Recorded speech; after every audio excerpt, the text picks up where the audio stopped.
नमस्कार सबैजनालाई र आज चाहिँ मेरो छुट्टीको दिन थियो र हामीले चाहिँ आज प्लान गऱ्यौँ बेङ्गलोरको एचएल रोडमा स्थित एचएल एरोस्पेस म्युजियम जानका लागि। किनभने यो जग्गा चाहिँ म अलरेडी पहिला पनि भिजिट गरिसकेको थिएँ र यो चाहिँ मेरो दोस्रो भिजिट हो।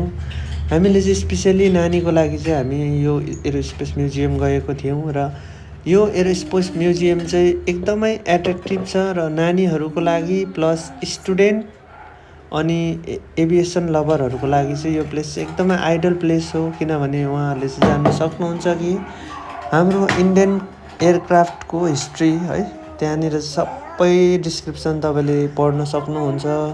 त्यहाँबाट तपाईँहरूले जान्न सक्नुहुन्छ पार्ट्स होइन पार्ट्स कसरी बनिन्छ यहाँनिर होइन यो पार्ट्सको नाम के हो सबै तपाईँले यहाँनिर देख्न सक्नुहुन्छ। यहाँ कतिवटा मैले हालिदिएको छु र यसलाई तपाईँले पज गरेर पढिदिनुहोस् होला र कतिवटा कभर गर्नु पाएको छुइनँ होइन। यदि तपाईँहरू पनि बेङ्गलोरभित्रै हुनुहुन्छ भने यो जग्गालाई चाहिँ मिस नगर्नुहोस्। किनभने यो जग्गामा चाहिँ तपाईँलाई थाहा हुन्छ होइन पहिला कुन चाहिँ सालमा कुन चाहिँ जेट बनिएको थियो र त्यो बनिनुको लागि चाहिँ होइन के लागेको थियो होइन त्यो सबै यहाँनिर डिस्क्रिप्सन छ। प्लस हाम्रो इन्डियाबाट चाहिँ एरोस्पेस जाने मेन्सहरू को थिए और वुमेन्सहरू को थिए त्यो पनि यहाँनिर सबै तपाईँले देख्न सक्नुहुन्छ है। यहाँनिर सबै देख्न सक्नुहुन्छ।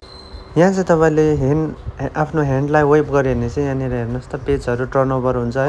यहाँनिर पुरा कुन चाहिँ क्राफ्ट कहिले बनिएको त्यो सबै हिस्ट्री छ होइन। स्टुडेन्टको लागि चाहिँ यहाँ चाहिँ एकदमै मोटिभेट मिल्छ। स्टुडेन्टहरूको लागि चाहिँ एकदमै आइडल प्लेस छ यो चाहिँ। यहाँ चाहिँ स्पेसली नानी चाहिँले चाहिँ बहुतै इन्जोय गर्यो। अन्त यो चाहिँ तपाईँले देख्न सक्नुहुन्छ यो बाहिरको है त्यहाँनिर म्युजियम बाहिरको दृश्य चाहिँ यस्तो छ। यो नानीलाई चाहिँ यहाँनिर है गेम खेलाउनु स्पेसली नानीहरू चाहिँ एकदमै खुसी भयो नानी चाहिँ होइन नानीको लागि गएको हामी चाहिँ यहाँ यसमा चाहिँ खेल्नु डरायो किनभने यो चाहिँ हामीले पहिला खेलाएको थिएन त्यति साह्रो। अन्त यहाँनिर स्लाइडिङ हेर्नुहोस् स्लाइडिङमा पनि नानीले मजा गर्यो। अनि आमा छोरी चाहिँ यहाँनिर खेलेर हत्तु भएर यहाँ घुमेर आउँदैछ है। यसरी आजको दिन चाहिँ हामीले एचएल म्युजियममा है एचएल एरोस्पेस म्युजियममा चाहिँ यसरी बित्यो र यो चाहिँ हाम्रो photo of the day memory of the day.